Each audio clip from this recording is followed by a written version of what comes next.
3월 7일 금요일 금요 기도회를 시작하도록 하겠습니다. 오늘은 인생의 질문 그리고 신앙의 답변 7번째 죄책감은 어떻게 극복되는가에 대해서 살펴보도록 하겠습니다. 그리고 함께 기도하겠습니다. 우리 먼저 성경 본문 함께 읽겠습니다. 로마서 8장 1절에서 2절 말씀입니다. 우리 함께 본문 읽겠습니다. 그러므로 이제 그리스도 예수 안에 있는 자에게는 결코 정죄함이 없나니 이는 그리스도 예수 안에 있는 생명의 성령의 법이 죄와 사망의 법에서 너를 해방하였음이라. 아멘. 네, 오늘은 7번째 지금 계속해서 우리가 인생의 질문, 신앙의 답변, 인간편에 대해서 살펴보고 있는데요. 인간에 대한 전반적인 내용들을 살펴보고 있습니다. 오늘은 그 7번째로 죄책감은 어떻게 극복되는가에 대해서 우리 살펴보고 기도하는 시간을 갖도록 하겠습니다. 미국의 소설 고자지라는 양심이라고 하는 단편 소설이 있다고 합니다. 이제 여기에서는 완전 범죄에 대한 내용을 소개하고 있다고 하는데, 그럼에도 불구하고 완전 범죄한 사람의 심장박동 소리가 끊임없이 들린다고 하는데, 이 세상에 완전 범죄는 그러한 면에서는 없는 거죠. 죽은 사람의 소리가 아니라 자기 심장이 뛰는 거죠. 그렇기 때문에 죄를 짓고서는 이렇게 죄에 대한 그 책임으로부터는 자유롭지 않다라고 하는 사실을 가르쳐 주고 있고요. 미국 로스앤젤레스에서는 어느 시민단체가 운영하는 고백의 전화라고 하는 곳이 있다고 합니다. 그런데 이 고백의 전화에 누구든지 하고 싶은 말을 그렇게 전화로 하고, 또 전화를 걸어서 누구에게나 할 수 없는 말도 또 이렇게 60초 동안 자동 응답기에 털어놓는다고 합니다. 마치 인간 고해 정사를 전화기에다 대고 한다고 하는데, 근데 매일 이렇게 200명이 넘는 사람들이 이 고백의 전화를 이용한다고 합니다. 거기에는 거친 말, 폭력, 도둑질, 심지어는 강간, 살인까지 고백하면서 용서를 구한다고 하는데, 이게 우리 인간의 본 모습이다라고 하는 것을 이 고백의 전화를 통해서도 시간을 제한 두지 않고 한다고 하면은 정말 끊임없는 그러한 이 고백들이 쏟아져 나올 것입니다. 여하튼 우리 이 인생들을 보면은 이렇게 어느 누구라도 죄책감으로부터 자유로운 사람은 없다라고 하는 것인데요. 그러면 이 죄책감을 어떻게, 누구나 가지고 있는 이 죄책감을 어떻게 극복할 수 있는가를 현실적인 문제를 우리가 생각해 봐야 하는데요. 인간이 죄인이라고 하는 사실은 분명한 사실이고, 그리고 그 죄인이 이 세상을 살아가면서 앞서 말한 것처럼 고자지라는 양심이라고 하는 소설이 완전 범죄를 꿈꾸었지만, 그러나 자기의 심장이 박동하고 또 고백의 전화를 통해서 수많은 사람들이 온갖 그 자신의 죄를 거기에 쏟아놓는 것을 보면, 인간은 누구라도 죄에서 자유롭지는 못한다. 그리고 그 죄로 말미암아 극복하지 않고는 살아갈 수 없다고 하는 사실을 우리에게 가르쳐 주고 있는데요. 그러면 이 죄책감을 극복하는 이 방법이 있는데, 극복을 어떻게 하는가? 먼저 이 불교를 보면은요, 수행을 통해서 가능하다라고 여긴다고 하는 것입니다. 자기가 고행이나 또 여러 가지 수련이나 이런 것을 통해서 또 기타 다른 종교도 마찬가지죠. 자신의 노력과 훈련과 또 행위를 통해서 이렇게 극복할 수 있다, 죄책감을 극복할 수 있다라고 하는데, 참 그렇죠. 우리가 몸을 씻지 않고서 옷을 갈아입는다고 해서 그 사람이 또 깨끗하냐 이렇게 또 반론할 수 있겠는데요. 여하튼 사람들은 일반적으로 또 불교적 생각을 갖고 수행을 통해서 이 죄책감을 극복할 수 있다라고 생각을 한다고 하는 것입니다. 그것은 마음을 다스려야 한다고 하는 것인데, 우리가 지난 시간에 살펴보았습니다만 이 책에서 늘 말하고 있는 것은 우리의 마음이 정말 하나님으로부터 새롭게 변화되지 않고서는 이게 불가능한 거잖아요. 그래서 새 생명 가운데 새로운 피조물로 그리스도 안에 있어야 이게 가능한데, 그렇지 않고서는 불교를 비롯해서 일반적인 사람들의 생각은 이 수행을 통해서 마음을 다스릴 수 있고 그것을 통해서 극복할 수 있다라고 생각한다고 하는 것입니다. 그런데 그렇다고 하면 기독교는 이 죄책감을 어떻게 극복한다고 말할까요? 오늘 하나님의 개인만이 이게 가능하다라고 하는 것을 먼저 우리가 결론을 정해놓고 본다고 하면은요, 이 기독교는 이 죄책감으로부터 자유로운 것, 죄책감을 극복할 수 있는가는 이 수련이나 마음, 훈련, 연습, 반복, 이것으로는 불가능하다고 보는 것입니다. 그래서 하나님의 개입, 하나님이 전적인 개입을 하지 않으면 이 불가능하다고 하는 것을 전제하면서요, 로마서의 말씀도 그렇고 마태복음도 마찬가지로 그렇게 말씀하고 있는 것을 볼 수가 있습니다. 이게 로마서 2장이 아니라 3장 같은데, 3장 23절, 22절, 23절 그 말씀 같은데 좀 수정을 해야 될. 예. 로마서 3장 23절, 모든 사람이 죄를 범하였고 하나님의 영광에 이르지 못한다. 그리고 예수님이 이 땅에 오신 이유도 그 이름을 예수라고 말하면서요, 그 예수의 이름의 뜻이 자기 백성을 저희 죄에서 구원할 자다, 이렇게 말을 합니다. 로마서 8장 31절 39절에도 우리를 그리스도의 사랑에서 끊을 수 없다라고 말을 하고 있는데, 우리가 오늘 읽은 본문, 그 본문이 말하고 있는 것처럼 이 죄책감은 그리스도 예수 안에 있는 자에게는 결코 정죄함이 없다고 말씀을 합니다. 다시 말해서 하나님의 개입이 예수님을 보내시는 것이고, 우리의 죄를 대신 하나님의 어린 양으로, 속죄 양으로 담당하셨기 때문에 단번에 죽으심으로 그 죄는, 인류의 모든 죄는 믿는 자에게는 그 죄가 사해진다라고 하는 것입니다. 그래서 예수 안에 있는 생명의 법, 죽음의 법이 아니라, 저주의 법이 아니라 죄와 사망의 법에서 해방되었다라고 하나님의 개입인 예수님 안에서만 이렇게 극복할 수 있다고 하는 것을 말씀해 주고 있습니다. 그래서 로마서 같은 경우 3장 23절, 24절 같은 경우는요, 이렇게 말하죠. 모든 사람이 죄를 범하였다. 그리고 하나님의 그 영광에 이르지 못하였다라고 말하면서 그리스도 예수 안에 있는 속량으로 말미암아, 예수 안에서 있는 그 속량, 예수님이 가지고 있는 그 속량만으로 하나님의 은혜로 값없이 의롭다함을 받았다, 이렇게 말씀하고 있는 것을 볼 수가 있습니다. 우리가 잘 아는 이 마르틴 루터라고 하는 사람, 종교개혁의 아주 선두주자라고 할 수 있고요. 종교개혁을 시초를 시작했던 그런 종교개혁자인데, 루터가 이 종교개혁을 하는 데 있어서 원래는 수사의 삶을 살다가, 그러니까 그렇기 전이죠. 그가 이제 수사의 길에 접어들기 전에 여러 가지 우여곡절도 있었습니다. 그가 결정적인 계기가 있습니다. 그가 친구와 함께, 그 나이가 청년 때 나이인데요, 22살, 3살 정도의 친구와 함께 들판에 소풍을 갔다가 갑자기 천둥 번개가 쳐가지고 그 두려움에 사로잡혔는데요. 그때 그가 그러한 개인적인 체험을 하면서 천둥 번개 치고 벼락이 떨어지는 바람에 정신을 잃고 이제 쓰러졌다고 하는데, 깨어보니까 그 옆에 친구, 함께 놀러 갔던, 소풍 갔던 친구가 이제 벼락에 맞아 새카맣게 숯덩어리가 되어버린 것입니다. 그래서 자기만 멀쩡하게 된 거죠. 그런 상황에서 루터가 정말 두려움에 사로잡혀서 이제 덜덜덜 떠고 있었는데요.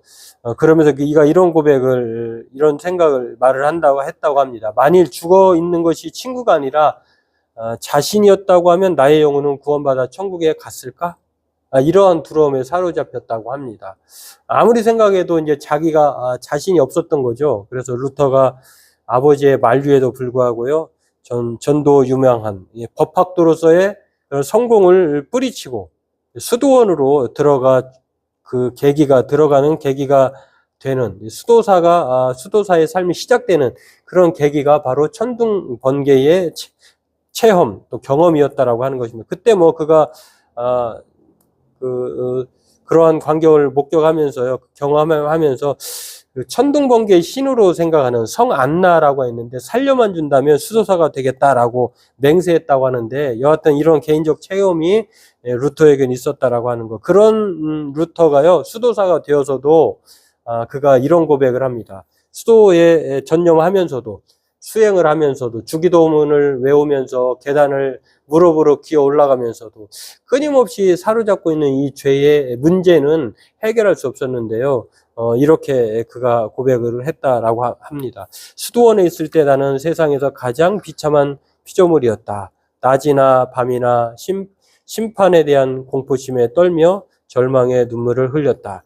수도원에 걸린 그리스도의 초상화에서 나를 심판하는 지옥의 악마를 보았다. 그때마다 나는 새파랗게 질려서 성모 마리아여 당신의 아들이 진노로부터 이 불쌍한 나를 구원하여 주소서. 이렇게 수도원 이전이나 수도원에 들어와서나 그는 끊임없이 이런 죄에 대한 시달림에 끊임없이 노출되었다라고 하는 것입니다. 참 이런 것을 보면서요. 사람이 아무리 노력해도 수행을 해도 마음을 먹어도 자신이 정말 그 죄로부터 자유로울 수 있다고 하는 것은 지극히 불가능하다고 하는 사실을 알 수가 있습니다. 그 후에 루터가 계속 공부하면서 신학박사 학위를 받고 비텐베르크 대학의 교수가 되고 또 갈라디아서나 로마서의 말씀을 연구하다가 그가 깨달은 말씀이 바로 로마서 1장 17절입니다. 그게 바로 의인은 믿음으로 말미암아 사노라라고 하는 하나님의 말씀으로 말미암아 구원받은 우리 그 모든 삶들이 바로 그 로마서의 말씀의 종교개혁의 모토가 되었는데요. 그가 로마서 1장 27절을 통해서 그가 고백한 말씀의 내용들이 바로 그것입니다. 복음에는 하나님의 의가 나타나서 믿음으로 믿음에 이르게 하나니 기록된 바 의인은 믿음으로 말미암아 살리람과 같으니라. 그렇죠. 자신이 아무리 주기도문을 외우고 수도 생활에 전념을 해도 그는 끊임없이 그가 죄의 괴롭힘에 죄를 극복하는 데 실패했는데요. 그러나 그가 로마서와 갈라디아 말씀을 연구하면서 의인은 오직 믿음으로 말미암아 산다는 것입니다. 그렇죠. 복음에는 하나님의 의가, 이 복음이라고 하는 것은 예수 그리스도를 말하는데요. 예수님에게는 하나님의 의로움이 있다는 것입니다. 그리고 그 믿음으로 말미암아 그 의로우신 예수님을 믿음으로 말미암아 산다라고 하는 것, 살아날 수 있다고 하는 것, 죄책감을 떨쳐버릴 수 있다고 하는 것을 루터가 말씀을 통해서 깨달았다는 것입니다. 그리고 그 하나님의 의라고 하는 이러한 진리를 발견하고요. 각 사람이 노력해서 높은 도덕적, 영적 수준을 통해서 이 죄책감이 사라지는 것이 아니라 오직 예수님께서 우리를 대신해서 십자가의 죽으심을 통해서 그것을 의롭게 행하심으로 말미암아 그냥 우리에게 그 의로운 죄에 대한 사함을 선물로 주었다라고 하는 것입니다. 그래서 이 깨달음으로 인해서요 종교개혁이 시작되었다는 사실을 우리는 알 수가 있습니다. 그렇습니다. 성경에서 말하는 이 죄의 역사는요 우리가 창세기에서 모든 시작의 근원이 나와 있는데 이 죄의 역사는 하나님을 마음에 두기 싫어하는 창세기 3장에 이 죄의 시작이 나오는데요. 죄의 역사에 대해서 성경은 뭐라고 말하냐면 하나님이 보기에 좋았던 것, 보시기에 좋았던 것. 그것이 샬롬인데 이 샬롬을 누가 깨버렸느냐? 하나님이 깬 것이 아니라 인간 스스로가 깼다라고 하는 것입니다. 로마서 5장 12절에 그렇게 나와 있는데요. 그러므로 한 사람이 범죄함으로 한 사람으로 말미암아 죄가 세상에 들어오고 죄로 말미암아 사망이 들어왔다라고 하면서 이 죄에 대한 끊임없는 그러한 책임 소재는요. 하나님이 죄를 만든 것이 아니라 인간이 그 죄를 택했다라고 하는 것. 그래서 오늘 그 죄의 시작을 창세기 3장은 그렇게 말을 하고요. 죄라고 하는 단어는 하마르티아, 헬라어로 목표에서 벗어나다. 하나님의 목표이신 하나님을 버리고 또 인간이 하나님이 스스로 되고자 했다라고 하는 것. 하나님이 아니라 자신을 섬기기로 한 순간, 그러니까 하나님의 최고의 선으로부터 이탈해가지고 이게 바로 죄인이 되었고 그 죄인이 된 삶의 모습이 이렇게 늘 끊임없이 죄책감에 시달리면서 살 수밖에 없었던 존재였다라고 하는 것입니다. 그렇게 말씀을 하고 있는데요. 팀 켈러라고 하는 분은 이런 말을 했습니다. 죄에 대해서 이렇게 말합니다. 죄란 하나님의 자리에 다른 좋은 것을 두는 것이다. 그러므로 유일한 해결책은 우리 행동을 변화시키는 차원을 넘어 우리 마음과 삶 전체의 방향을 바꾸어 하나님께 집중하는 것이다. 이렇게 말했습니다. 그렇습니다. 죄라고 하는 것은요, 죄책감이라고 하는 것은 우리 스스로가 해결할 수 없다라고 하는 것.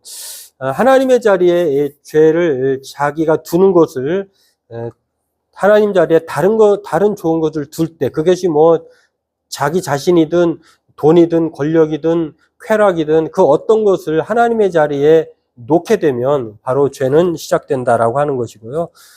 그리고 그 죄책감으로부터 해결책은 단지 우리의 행동을 변화시키는 차원을 넘어서야 한다고 하는 것. 하나님의 계엄만으로 우리가 이게 가능하다고 하는 사실을 말씀해 주고 있는데요. 그러한 면에서 로마서 8장 오늘 1절, 2절 말씀이 우리에게 대단히 핵심적인 말씀입니다. 우리의 죄책감은 우리의 고행이나 수행이나 노력이나 행위나 또 마음가짐이나 명상이나 그 어떤 것으로는 우리의 죄책감으로는 자유롭게 할 수 없다라고 하는데, 그러나 로마서 8장 오늘 본문 1절, 2절은 그렇게 말하죠.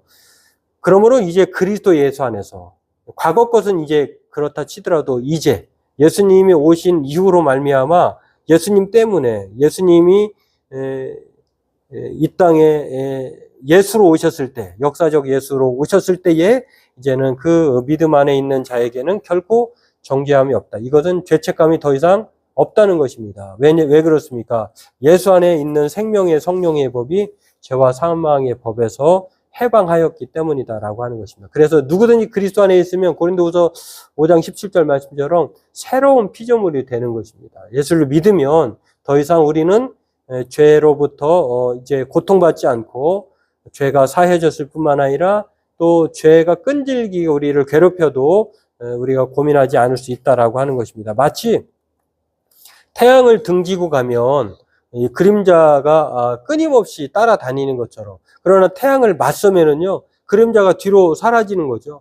마찬가지로 하나님을 등지면은 우리는 여전히 죄 가운데 시달릴 수밖에 없지만, 그러나 하나님을 안고 가면, 하나님을 마주 보고 간다고 하면 이 죄의 그림자, 사람의 그림자가 사라지듯 하나님 앞에 우리가 이렇게 자유롭게 죄책감 없는 자로 살아갈 수 있다라고 하는 것입니다. 그러한 면에서 찬송가 484장이 있거든요. 그 찬송가 제목이요, 내 영혼의 햇빛 비추니라고 하는 찬송가입니다. 그 가사가 참 많이 우리에게 위안을 줍니다. 내 영혼의 햇빛 비추니 주 영광 찬란해. 이 세상 어떤 빛보다 이 빛 더 빛나네. 주의 영광 빛난 그 빛 내게 비춰 주시옵소서. 그 밝은 얼굴 배울 때 나의 영혼이 기쁘다. 내 영혼에 노래 있으니 주 찬양합니다. 주 귀를 기울이시다 다 듣고 계시네. 주의 영광 빛난 그 빛 내게 비춰 주시옵소서. 그 밝은 얼굴 배울 때 나의 영혼이 기쁘다. 그렇습니다. 3절도 후렴 부분은 똑같은데, 우리의 영혼은 하나님을 봐야, 하나님을 마주해야 우리가 기쁘고, 또한 하나님께서 그 영혼을 비춰주셔야 우리의 영혼은 기쁠 수밖에 없다라고 하는 것입니다. 오늘 저와 여러분들도 하나님 안에서 우리의 죄책감은 사라지고 우리의 삶은 희락과 큰 소망이 넘친다고 하는 사실을 기억하면서 오늘 해를 등지고 사는 사람이 아니라 해와 빛이신 그 하나님을 마주하면서 우리의 죄책감을 다 없애고 또 그 하나님의 계획으로 살아가는 은혜의 사람으로 사는 저와 여러분 되기를 원합니다. 오늘 이 예수 안에 있는 자에게는 결코 정죄함이 없습니다. 그리고 우리는 이 예수 안에 있는 새 생명 가운데 살아가는 존재들입니다. 바라기는 오늘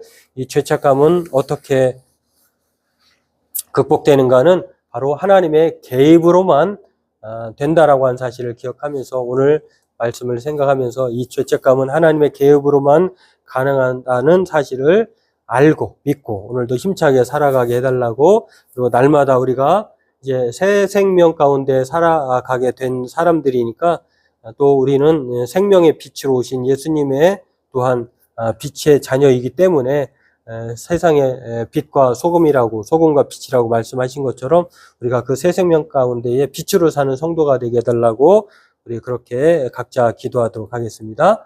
우리 각자 기도하도록 하겠습니다.